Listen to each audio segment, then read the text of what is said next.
നമസ്കാരം. ഇന്ത്യയുടെ നയതന്ത്ര ചരിത്രത്തിലെ ഏറ്റവും നിർണായകമായ ഒരു അധ്യായത്തിന് തുടക്കം കുറിച്ചിരിക്കുന്നു. നാറ്റോ സൈനിക സഖ്യത്തിൽ ഔദ്യോഗികമായി അംഗമാകാതെ തന്നെ ഇന്ത്യക്ക് അതിന് തുല്യമായ സുരക്ഷാ പ്രതിരോധ പദവി നൽകാൻ യൂറോപ്യൻ യൂണിയൻ തീരുമാനിച്ചിരിക്കുന്നു.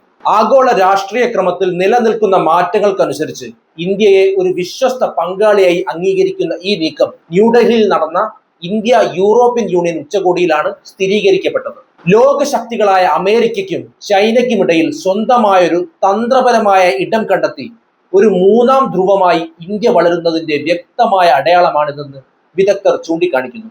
മുൻപ് അമേരിക്കയുടെ നേതൃത്വത്തിൽ ഇന്ത്യയെ നാറ്റോ പ്ലസ് അംഗമാക്കാൻ ക്ഷണിച്ചിരുന്നുവെങ്കിലും റഷ്യയുമായുള്ള ദീർഘകാല ബന്ധം കണക്കിലെടുത്തും സ്വന്തം വിദേശ നയത്തിലെ സ്വയം നിർണയാവകാശം കാത്തുസൂക്ഷിക്കാനുമായി ഇന്ത്യ അത് നിരസിക്കുകയായിരുന്നു. എന്നാൽ പുതിയ കരാറിലൂടെ റഷ്യയുമായുള്ള ബന്ധത്തിന് പോറലേൽപ്പിക്കാതെ തന്നെ പാശ്ചാത്യ രാജ്യങ്ങളുടെ സൈനിക മുൻഗണനകളും അത്യാധുനിക രഹസ്യ വിവര ശേഖരണ സംവിധാനങ്ങളിലേക്കുള്ള പ്രവേശനവും ഇന്ത്യക്ക് ഉറപ്പാക്കാൻ സാധിക്കും. ഇന്തോ പസഫിക് മേഖലയിലെ സുരക്ഷിതമായ കപ്പൽ ഗതാഗതം ഉറപ്പാക്കുക എന്ന തന്ത്രപരമായ ലക്ഷ്യമാണ് ഈ പങ്കാളിത്തത്തിന്റെ കാതൽ.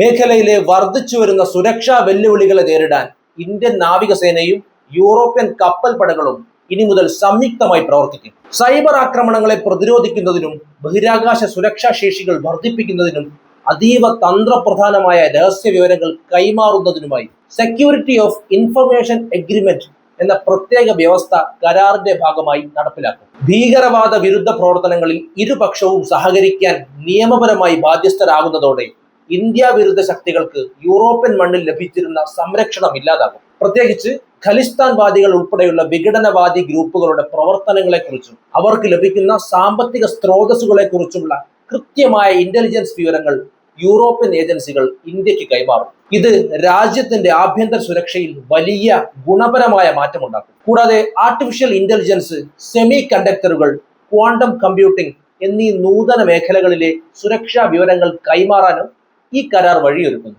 സാമ്പത്തികമായും പ്രതിരോധ വ്യവസായ രംഗത്തും ഇന്ത്യക്ക് ഈ ഉടമ്പടി വലിയ കുതിച്ചുചാട്ടം സമ്മാനിക്കും. യൂറോപ്പിന്റെ പ്രതിരോധ ശേഷി വർദ്ധിപ്പിക്കാൻ ലക്ഷ്യമിട്ടിട്ടുള്ള 800 ബില്യൺ യൂറോയുടെ റീ ആം യൂറോപ്പ് പദ്ധതിയിൽ ഇന്ത്യൻ കമ്പനികൾക്ക് പങ്കാളികളാകാൻ അവസരം ലഭിക്കും. പ്രതിരോധ ആവശ്യങ്ങൾക്കായി മാറ്റിവെച്ചിട്ടുള്ള 150 ബില്യൺ യൂറോയുടെ സേഫ് പ്രോഗ്രാമിന്റെ ഭാഗമായുള്ള ഫണ്ടുകൾ ഇന്ത്യൻ പ്രതിരോധ കമ്പനികൾക്കും ലഭ്യമാകുന്നതോടെ ഇന്ത്യ ഒരു ആഗോള ആയുധ നിർമ്മാണ ഹബ്ബായി മാറും. യൂറോപ്പിന് ആവശ്യമുള്ള സൈനിക സാമഗ്രികൾ കുറഞ്ഞ ചെലവിൽ ഇന്ത്യയിൽ നിർമ്മിച്ച് കയറ്റുമതി ചെയ്യാനുള്ള അവസരം മേക്ക് ഇൻ ഇന്ത്യ പദ്ധതിക്ക് വലിയ ഊർജമാകും. പുതിയ ഇൻഡസ്ട്രിയൽ ഫോറം രൂപീകരിക്കുന്നതിലൂടെ സാങ്കേതിക വിദ്യയുടെ കൈമാറ്റവും ആയുധങ്ങളുടെ സംയുക്ത വികസനവും സാധ്യമാകും. ഇന്ത്യ 2019 വിഭാവനം ചെയ്ത ഇന്തോ പസഫിക് ഓഷ്യൻസ് ഇനീഷ്യേറ്റീവ് പദ്ധതിയിൽ യൂറോപ്യൻ യൂണിയൻ കൂടി പങ്കാളികളാകുന്നതോടെ സമുദ്ര വിഭവങ്ങളുടെ സുസ്ഥിരമായ ഉപയോഗവും സുഗമമായ വ്യാപാര പാതകളും ഉറപ്പാക്കപ്പെടും. ഇന്ത്യയുടെ സാഗർ ദർശനത്തിന് ആഗോളതലത്തിൽ ലഭിക്കുന്ന ഈ അംഗീകാരം മേഖലയിലെ സമാധാനത്തിനും സ്ഥിരതയ്ക്കും വലിയ കരുത്തായി മാറും. ഈ ചരിത്രപരമായ കരാർ ഇന്ത്യയിലെ IT കമ്പനികൾക്കും സ്റ്റാർട്ടപ്പുകൾക്കും തുറന്നു നൽകുന്നത് സമാനതകളില്ലാത്ത അവസരങ്ങളാണ്. പ്രതിരോധം എന്നതിലുപരി സാങ്കേതിക വിദ്യയുടെ കൈമാറ്റത്തിന് പ്രാധാന്യം നൽകുന്ന കരാർ ആയതിനാൽ ഇന്ത്യയിലെ സോഫ്റ്റ്വെയർ സേവനദാതാക്കൾക്ക് യൂറോപ്യൻ പ്രതിരോധ മന്ത്രാലയങ്ങളുമായും അവിടുത്തെ വൻകിട പ്രതിരോധ കമ്പനികളുമായും നേരിട്ട് പ്രവർത്തിക്കാൻ സാധിക്കും. സൈബർ സുരക്ഷാ രംഗത്താണ് ഇതിന്റെ ഏറ്റവും വലിയ പ്രതിഫലനം ദൃശ്യമാകുക. യൂറോപ്യൻ യൂണിയന്റെ സുരക്ഷാ മാനദണ്ഡങ്ങൾക്ക് അനുസൃതമായ സൈബർ സെക്യൂരിറ്റി സൊല്യൂഷനുകൾ വികസിപ്പിക്കാൻ ഇന്ത്യൻ കമ്പനികൾക്ക് അവസരം ലഭിക്കുന്നതോടെ ആഗോളതലത്തിൽ ഈ മേഖലയിലെ ഇന്ത്യയുടെ വിപണി വിഹിതം കുത്തനെ ഉയരും. ആർട്ടിഫിഷ്യൽ ഇന്റലിജൻസ്, ക്വാണ്ടം കമ്പ്യൂട്ടിംഗ് എന്നിവയിൽ യൂറോപ്യൻ രാജ്യങ്ങൾ നടത്തുന്ന ഗവേഷണങ്ങളിൽ പങ്കാളികളാകാൻ ഇന്ത്യൻ സ്റ്റാർട്ടപ്പുകൾക്ക് സാധിക്കുന്നത് സാങ്കേതികമായ വലിയൊരു കുതിച്ചുചാട്ടത്തിന് വഴിയൊരുക്കും. പ്രതിരോധ ഉപകരണങ്ങളിലെ സോഫ്റ്റ്വെയറുകൾ, ഡ്രോൺ സാങ്കേതിക വിദ്യ, യുദ്ധവിമാനങ്ങളിലെ ഏവിയോണിക്സ് സിസ്റ്റങ്ങൾ എന്നിവ വികസിപ്പിക്കുന്നതിൽ ഇന്ത്യൻ കമ്പനികൾക്ക് മുൻഗണന ലഭിക്കും.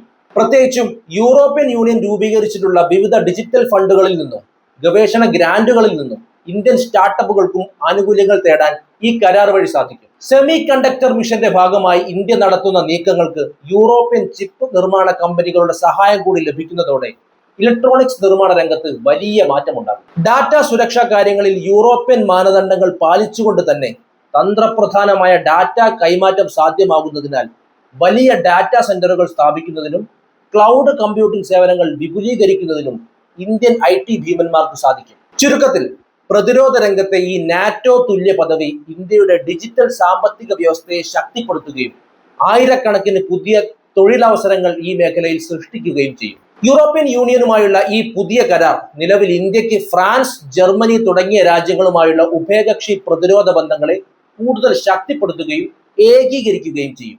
ഫ്രാൻസുമായി ഇന്ത്യക്കുള്ള തന്ത്രപരമായ പങ്കാളിത്തം വളരെ ആഴത്തിലുള്ളതാണ്. റഫാൽ യുദ്ധവിമാനങ്ങൾ, സ്കോർപിയൻ അന്തർവാഹിനികൾ എന്നിവ ഇതിന് ഉദാഹരണങ്ങളാണ്. ഈ പുതിയ കരാറിലൂടെ ഫ്രാൻസിൽ നിന്നുള്ള സാങ്കേതിക വിദ്യകൾ ഇന്ത്യയിലേക്ക് കൈമാറുന്നതിനുള്ള നടപടിക്രമങ്ങൾ കൂടുതൽ ലളിതമാകും. യൂറോപ്യൻ യൂണിയന്റെ പൊതുവായ സുരക്ഷാ ചട്ടക്കൂടിനുള്ളിൽ നിന്നുകൊണ്ട് തന്നെ അത്യാധുനിക ജെറ്റ് എഞ്ചിൻ സാങ്കേതിക വിദ്യയും മറ്റും പങ്കുവയ്ക്കാൻ ഫ്രാൻസിന് ഇനി എളുപ്പത്തിൽ സാധിക്കും. ജർമ്മനിയെ സംബന്ധിച്ചിടത്തോളം പ്രതിരോധ കയറ്റുമതിയിൽ അവർ പുലർത്തിയിരുന്ന കർശനമായ നിയന്ത്രണങ്ങളിൽ ഈ കരാർ വലിയ ഇളവുകൾ വരുത്തും. അന്തർവാഹിനികൾ നിർമ്മിക്കുന്നതിനുള്ള പ്രൊജക്ട് 75I പോലുള്ള വലിയ പദ്ധതികളിൽ ജർമ്മൻ കമ്പനികൾക്ക് കൂടുതൽ ആത്മവിശ്വാസത്തോടെ ഇന്ത്യയുമായി സഹകരിക്കാൻ ഇത് വഴിയൊരുക്കും. അതായത് ഓരോ രാജ്യവുമായും ഇന്ത്യക്കുള്ള വ്യക്തിഗത ബന്ധങ്ങളെ ഈ കരാർ ഒരു കുടക്കീഴിൽ കൊണ്ടുവരികയും യൂറോപ്യൻ പ്രതിരോധ വിപണിയിലേക്ക് ഇന്ത്യക്ക് മൊത്തമായി ഒരു പ്രവേശനം നൽകുകയും ചെയ്യുന്നു.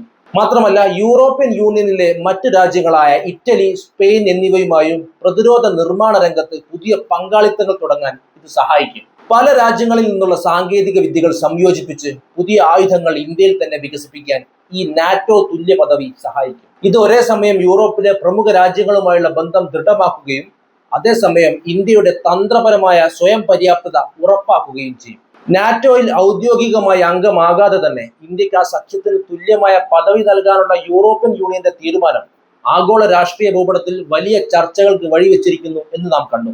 ഓരോ ലോകശക്തിയും തങ്ങളുടെ തന്ത്രപരമായ താല്പര്യങ്ങൾക്കനുസരിച്ചാണ് ഈ നീക്കത്തെ വിലയിരുത്തുന്നത്.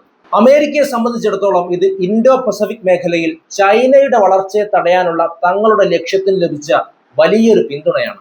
ഇന്ത്യയെ ഒരു മേജർ ഡിഫൻസ് പാർട്ട്ണറായി നേരത്തെ തന്നെ അംഗീകരിച്ചിട്ടുള്ള അമേരിക്ക യൂറോപ്പും ഇന്ത്യയും തമ്മിലുള്ള ഈ പുതിയ സൈനിക സഹകരണം ജനാധിപത്യ രാജ്യങ്ങളുടെ ഒരു ശക്തമായ പ്രതിരോധ വലയം തീർക്കുമെന്ന് വിശ്വസിക്കുന്നു. എന്നാൽ ഈ നീക്കത്തെ ഏറ്റവും കൂടുതൽ ആശങ്കയോടെയും എതിർപ്പോടെയും നോക്കിക്കാണുന്നത് ചൈനയാണ്. ഏഷ്യയിൽ തങ്ങളുടെ ആധിപത്യത്തെ വെല്ലുവിളിക്കാൻ പാശ്ചാത്യ രാജ്യങ്ങൾ ഇന്ത്യയെ ഒരു ചതുരംഗ പകർച്ചയായി ഉപയോഗിക്കുകയാണെന്ന് ചൈനയുടെ ആരോപണമുണ്ട്. ഇതിനെ ഒരു ഏഷ്യൻ നാറ്റോ രൂപീകരണത്തിനുള്ള ഗൂഢനീക്കമായി ചിത്രീകരിക്കാനാണ് ചൈനീസ് മാധ്യമങ്ങൾ ശ്രമിക്കുന്നത്. റഷ്യയെ സംബന്ധിച്ചിടത്തോളം ഈ നീക്കം സങ്കീർണമായ ഒരു സാഹചര്യമാണ് സൃഷ്ടിക്കുന്നത്. ഇന്ത്യയുടെ ദീർഘകാല സുഹൃത്തായ റഷ്യ തങ്ങളുടെ ഏറ്റവും വലിയ ആയുധ വിപണിയായ ഇന്ത്യ പാശ്ചാത്യ സാങ്കേതിക വിദ്യകളിലേക്ക് കൂടുതൽ അടുക്കുന്നത് ജാഗ്രതയോടെയാണ് നിരീക്ഷിക്കുന്നത്. എങ്കിലും നാറ്റോയിൽ നേരിട്ട് അംഗത്വം നേടാതെ മാറി നിൽക്കാനുള്ള ഇന്ത്യയുടെ തീരുമാനം തങ്ങളുമായുള്ള ബന്ധത്തോടുള്ള ബഹുമാനമായാണ് റഷ്യ നോക്കിക്കാണുന്നത്. പാകിസ്ഥാൻ ആകട്ടെ ഈ കരാർ മേഖലയിലെ സൈനിക സന്തുലിതാവസ്ഥ തെറ്റിക്കുമെന്ന ഭീതിയിലാണ്. ഭീകരവാദ വിരുദ്ധ പോരാട്ടത്തിൽ യൂറോപ്പ് ഇന്ത്യയെ ഔദ്യോഗികമായി പിന്തുണയ്ക്കുന്നത് നയതന്ത്ര തലത്തിൽ പാകിസ്ഥാന് വലിയ തിരിച്ചടിയാണ്. യൂറോപ്യൻ യൂണിയനിലെ ഭൂരിഭാഗം രാജ്യങ്ങളും ഈ നീക്കത്തെ ഒരു പുതിയ ആഗോള സമവാക്യമായി സ്വാഗതം ചെയ്യുന്നു. ചൈനയെ പോലെ ഏകാധിപത്യ സ്വഭാവമുള്ള രാജ്യങ്ങളെ സാമ്പത്തികമായും സൈനികമായും ആശ്രയിക്കുന്നത് കുറയ്ക്കാൻ ഇന്ത്യയെ പോലൊരു വലിയ ജനാധിപത്യ രാജ്യത്തിന്റെ പങ്കാളിത്തം അനിവാര്യമാണെന്ന് അവർ കരുതുന്നു. ചുരുക്കത്തിൽ ലോകത്തെവിടെയും ചേരാതെ തന്നെ എല്ലാവരെയും ഒപ്പം നിർത്താൻ കഴിയുന്ന ഇന്ത്യയുടെ മൾട്ടി അലൈൻമെന്റ് നയത്തിന് ലഭിച്ച ആഗോള അംഗീകാരമായാണ് ഈ കരാർ വിലയിരുത്തപ്പെടുന്നത്. ഇന്ത്യയും യൂറോപ്യൻ യൂണിയനും തമ്മിലുള്ള ഈ പുതിയ കരാർ ദക്ഷിണേഷ്യയിലെയും ഇന്തോ പസഫിക് മേഖലയിലെയും ഭൗമരാഷ്ട്രീയ സാഹചര്യങ്ങളെ പൂർണ്ണമായും മാറ്റിമറിക്കാൻ പോകുന്നതാണ് എന്നാണ് നാം മനസ്സിലാക്കിയത്. ഇന്ത്യയുടെ അയൽ രാജ്യങ്ങളെ സംബന്ധിച്ചിടത്തോളം ഇന്ത്യ കൈവരിക്കുന്ന ഈ ആഗോള പദവി അവരുമായുള്ള ബന്ധത്തിൽ വലിയ സ്വാധീനം ചെലുത്തും. പ്രധാനമായും ചൈനയുമായുള്ള അതിർത്തി തർക്കങ്ങളിൽ ഇന്ത്യക്ക് ഇതൊരു വലിയ മേൽക്കൈ നൽകുന്നു. അത്യാധുനിക യൂറോപ്യൻ നിരീക്ഷണ സംവിധാനങ്ങളും രഹസ്യ വിവരങ്ങളും തത്സമയം ലഭ്യമാകുന്നതോടെ അതിർത്തിയിലെ കടന്നുകയറ്റങ്ങൾ മുൻകൂട്ടി കണ്ടെത്താനും ഫലപ്രദമായി തടയാനും ഇന്ത്യക്ക് സാധിക്കും. ഇത് ചൈനയുടെ ഏകപക്ഷീയമായ നീക്കങ്ങൾക്ക് വലിയൊരു തടസ്സമാകും. അതോടൊപ്പം തന്നെ മേഖലയിലെ ചെറിയ രാജ്യങ്ങളായ ശ്രീലങ്ക, മാലിദ്വീപ്, ബംഗ്ലാദേശ് തുടങ്ങിയവർക്ക് സുരക്ഷാ കാര്യങ്ങളിൽ ഇന്ത്യയെ കൂടുതൽ ആശ്രയിക്കാൻ ഇത് പ്രേരണയാകും. പാശ്ചാത്യ രാജ്യങ്ങളുടെ പിന്തുണയുള്ള ഒരു ശക്തമായ സുരക്ഷാ പങ്കാളിയായി ഇന്ത്യ മാറുന്നതോടെ ഈ രാജ്യങ്ങളിൽ ചൈന ചെലുത്തുന്ന സ്വാധീനം കുറയ്ക്കാൻ ഇന്ത്യക്ക് സാധിക്കും. പാകിസ്ഥാനെ സംബന്ധിച്ചിടത്തോളം ഈ കരാർ വലിയൊരു നയതന്ത്ര വെല്ലുവിളിയാണ് ഉയർത്തുന്നത്.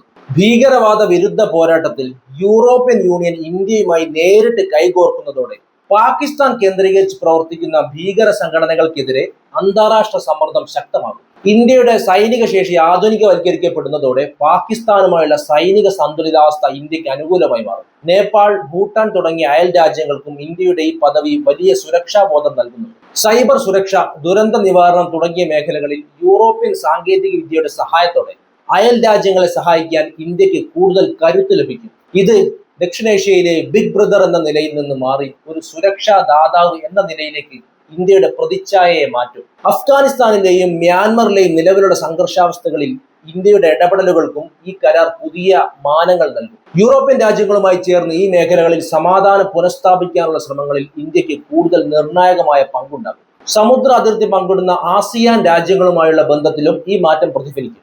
തന്ത്രപരമായ സ്വയംഭരണാധികാരം നിലനിർത്തിക്കൊണ്ട് തന്നെ വലിയൊരു ആഗോള സഖ്യത്തിന്റെ ഭാഗമാകാതെ അതിന്റെ ആനുകൂല്യങ്ങൾ നേടിയെടുക്കുന്ന ഇന്ത്യയുടെ രീതി അയൽ രാജ്യങ്ങൾക്കിടയിൽ ഇന്ത്യയുടെ അന്തസ്സ് ഉയർത്തിപ്പിടിക്കും. ചുരുക്കത്തിൽ, ഇന്ത്യയുടെ അയൽപ്പക്ക നയമായ നെയ്ബർഹുഡ് ഫസ്റ്റ് എന്നതിലേക്ക് ലോകോത്തര പ്രതിരോധ സംവിധാനങ്ങൾ കൂടി കൂട്ടിച്ചേർക്കപ്പെടുമ്പോൾ അത് ഇന്ത്യയെ മേഖലയിലെ അനിഷേധ്യ ശക്തിയാക്കി മാറ്റുക തന്നെ ചെയ്യും. മറ്റൊരു വിഷയവുമായി വീണ്ടും കാണാം. നന്ദി.